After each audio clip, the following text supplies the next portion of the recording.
এমন কোনো পদক্ষেপ আমাদের মধ্যে নাই। মাসিক একটা মিটিং এটা এখানে করার কথা। বিগত বারবার আমরা আসছি বলছি, কিন্তু আসলে এটা হয় না।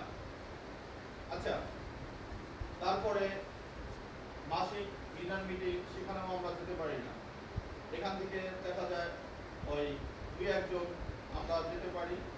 আসলে কি দুই একজনের জন্য কি খাস নাকি সবার জন্য এগুলো? হ্যাঁ, এই আমলটা কি সবার জন্য না? তাহলে আমরা কেন এর থেকে মানে মুখ ফিরিয়ে দিচ্ছি? আমরা কেন এদিকে লক্ষ্য করছি না? এটা আমাদের জন্য দুর্ভাগ্য ছাড়া কিছু না, ঠিক না বলেন? কাজে আমাদেরকে এদিকে লক্ষ্য রাখতে হবে। আমরা এখানে আসছি আজকে, আমরা আসলে এখানে বড় কোনো প্রোগ্রাম না। আমাদের এই মাসিক বৈঠক, মাসিক মিটিংগুলো যাতে ঠিকভাবে হয়, আমরা যাতে সক্রিয়ভাবে থাকতে পারি। দেখেন একটা এক্সাম্পল আমি একটা জিনিস বোঝাচ্ছি যে আমাদের দেশে সেনাবাহিনী আছে কি না? আছে না আমাদের দেশে সেনাবাহিনী? এদের কোনো কাজ আছে বলেন তো? হ্যাঁ, এদের কি দৈনন্দিন জীবনে কোনো কাজ আছে? হ্যাঁ, বিশেষ কোনো কাজ নেই। এদের একটা কাজ আছে, এদের সব সময়কার জন্য কি করতে হয়? ট্রেনিং এর উপর থাকতে হয়। ট্রেনিং এর উপরে থাকতে হয় যে কখন ওই কিছুদিন আগে মায়ানমারের সাথে উল্টাপাল্টা শুরু হয়েছে না, সতর্ক থাকতে হয় যে কখন উপর থেকে অর্ডার আসবে, আমাদেরকে ঝাঁপিয়ে পড়তে হবে।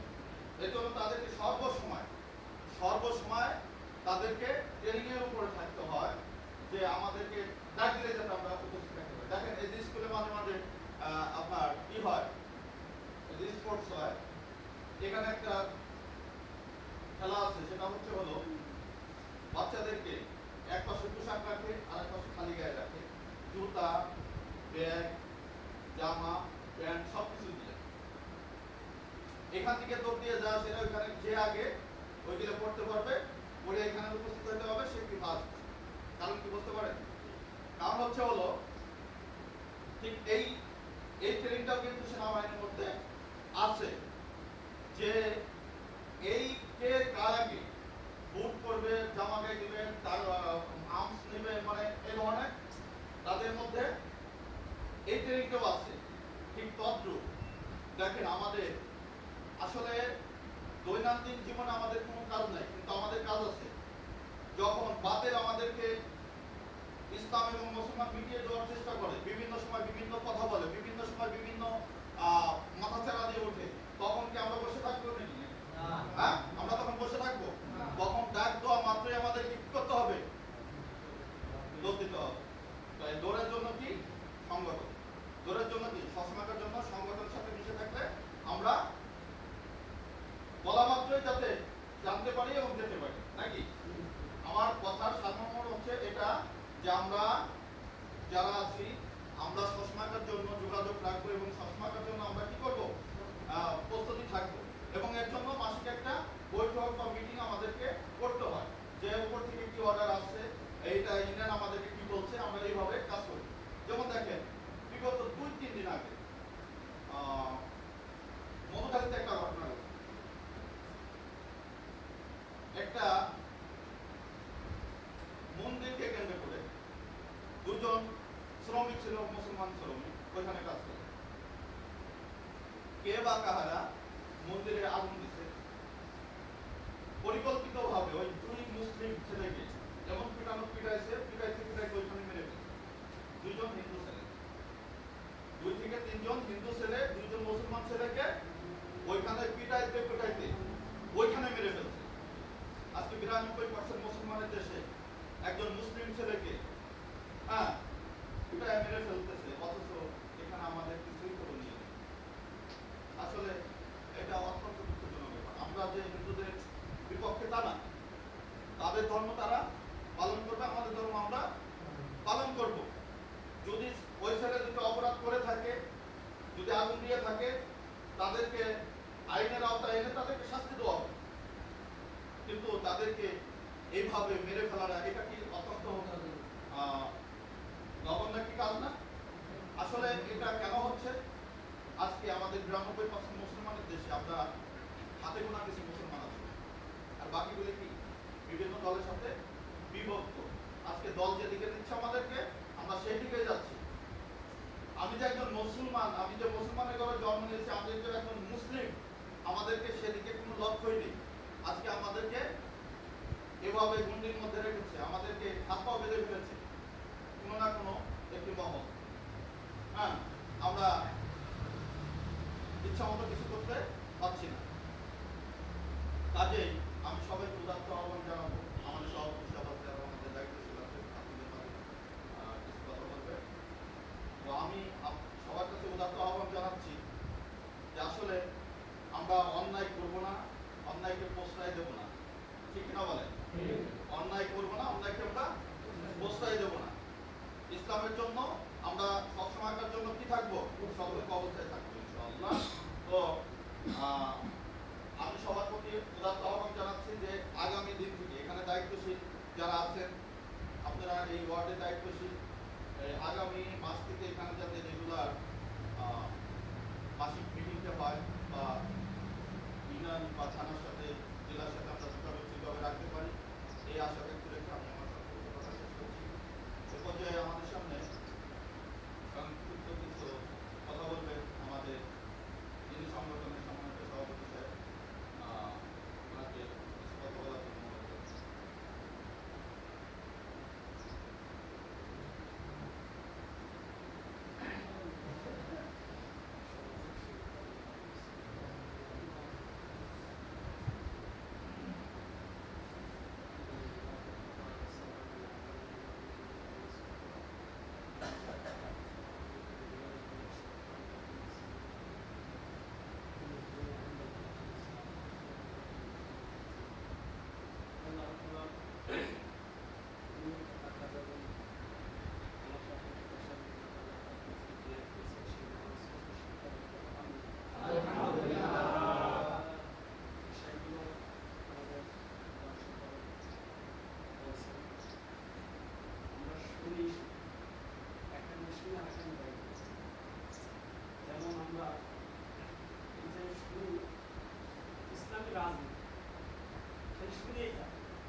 কিন্তু আরাকানদের বাইরে করি যেটা আমাদের খুব খরচ, যেমন নামাজের খরচ না, এই নামাজ যদি আদায় না করি, না পড়ি, তাহলে কিন্তু 88 বছর তার জাহান করে রাখতে হবে।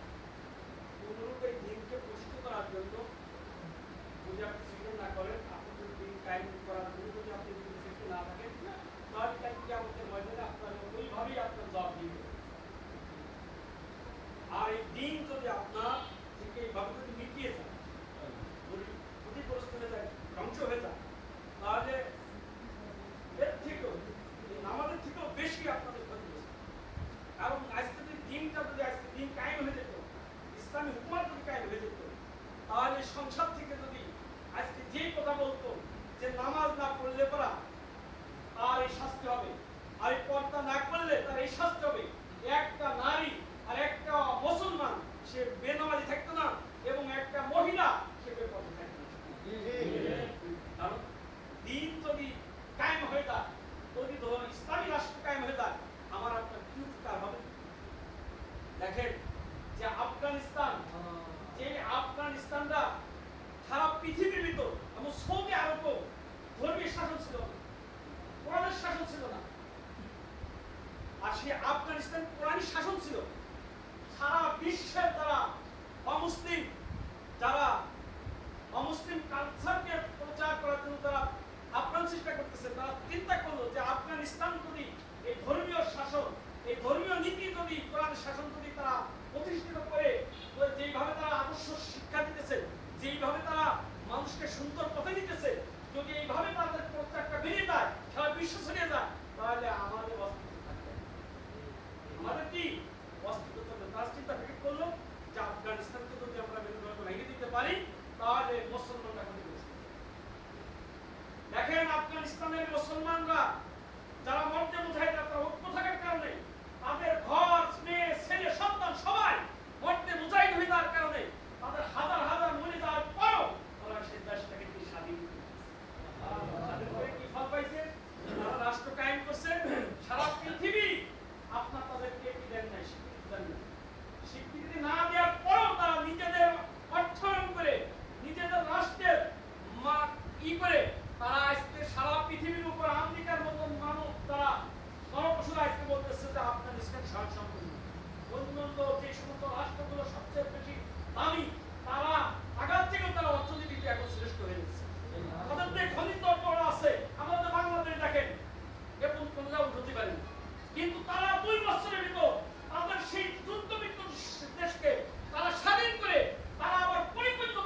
তার অধিকার লাভ করতে পারতেছে, আপনারা তারা তাদের ন্যায্য তারা ঠিক মতো তখন যখন তারা হাতে নিল তখন বললো যে এরা শেষ হয়ে যাবে, এরা একটা টার্গেট রাখবে।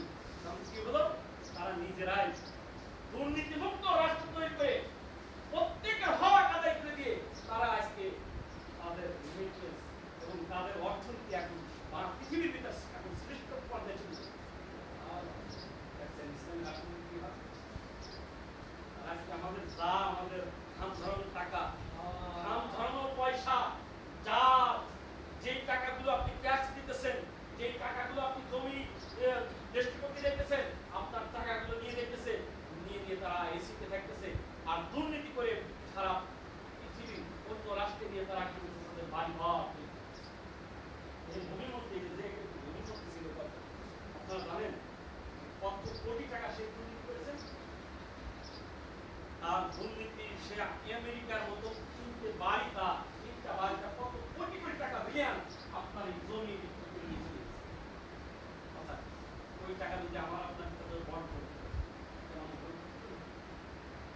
এই জন্য দোস্ত আমরা ঠিক বুঝি যে ইসলামী রাষ্ট্র আপনার নারী আপনার আজকে স্বাধীন, আজকে আপনার নারী আপনার থেকে একটা শ্রেণী শহর দিয়ে নিয়ে যেতে পারবে, আজকে আপনার সন্তান আজকে আপনার প্রতিবেশী একটা শ্রেণী নিয়ে তাকে জিনা করতেছে, আপনি তাকে কথা বলার মতো ক্ষমতা আপনার নেই, কথা বলার জন্য আপনি বিচার পাচ্ছেন না। এই জন্য একমাত্র মনোনীত ইসলাম ধর্মগুলো আমার কাছে পছন্দ। এই ধর্মকে যদি আমরা পছন্দ না করি, আজকে আমাদের কোরআনে জন্ম আসবে, আমাদের কোরআনে অত্যাচার আসবে, আমাদেরকে দেখা যাবে যে অনেকেই কি করবে যে বাইরে যেতেছে, লেগাম গিয়ে যেতেছে, আর ওইটা পিস্তল হয়ে যাবেন, যখন হয়ে যাবেন তখনই আপনার দুর্বলতা পায় আপনি শেষ করবেন। না হলে পারা আজকে মুসলমানদের ছেলেদেরকে মন্দির পুরাইছে, গভর্নমেন্ট ধরেছে, ওই হিন্দু এক হিন্দু, সেই হিন্দু বিভিন্ন টাকা মন্দির করতেছে, নাশকতা করে মুসলমানকে দায় দিয়ে মারার চেষ্টা করছে, ধরছে কিন্তু তারপর তারা না বিচার না করে আগে আমার মুসলমান দুইটা ভাইকে মারা করছে, পিটাইকে মেরে ফেলা। আপনি মনে করছেন আপনি শান্তি শান্তি রাখবেন, আপনাকেও হিন্দুরা আপনাকে পিটাই, আপনার ধর্মীয় শাসন আপনি নষ্ট করতে পারবেন, কারণ আপনি জায়গা দিতেছেন, আপনি দুর্বল হয়ে গেছেন, আপনি দিনকে ছেড়ে দিচ্ছেন। এই জন্য আমি সবাইকে অনুরোধ করব একটা কথা মনে রেখে, যেমন আপনার নামাজের ফরজ কাজা করেন তার হিসাব যেমন দিতে হবে, এই ইসলাম ধর্ম আল্লাহ কোরআনকে প্রতিষ্ঠা করার জন্য যদি আপনি চেষ্টা না করেন, আপনি যদি ঘাম না জড়ান, আপনার জবাব দিতে হবে নামাজ। আপনার আমরা মনেই করি না এটা কি, এটা আমাদের কত গুরুত্ব, হুজুরদের দায়িত্ব, হুজুরদের দায়িত্ব, হুজুর রাইতে নামাজ পড়বে, হুজুর রাইতে পর্দা করবে, হুজুর রাইতে ই করবে। আর আমার উপর যেমন পর্দা করা ফরজ, আপনার উপরও ফরজ পর্দা করা ফরজ, আপনার উপর দিন যেমন প্রতিষ্ঠা করা ফরজ, আমার উপর ততটুকু ফরজ, খালি হুজুরদের উপর সমানভাবে সবাই। এই জন্য সকলকে আমি সমানভাবে মনে করবো, আপনারা নিজে বোঝানোর চেষ্টা করবেন।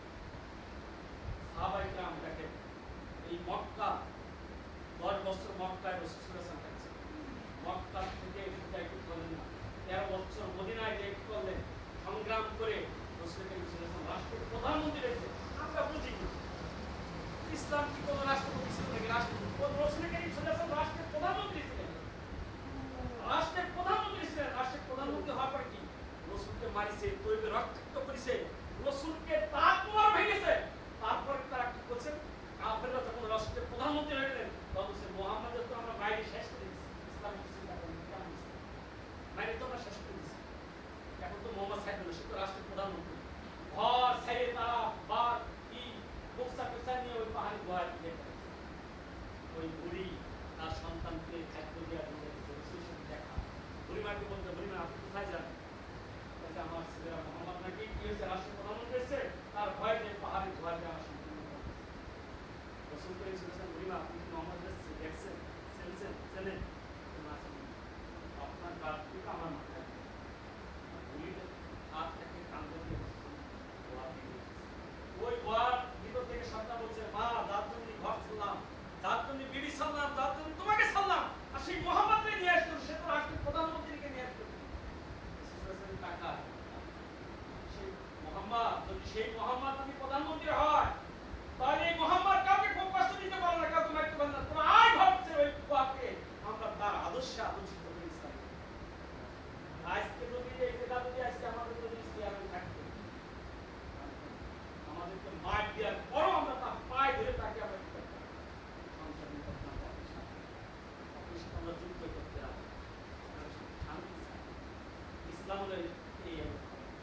বাধামূলক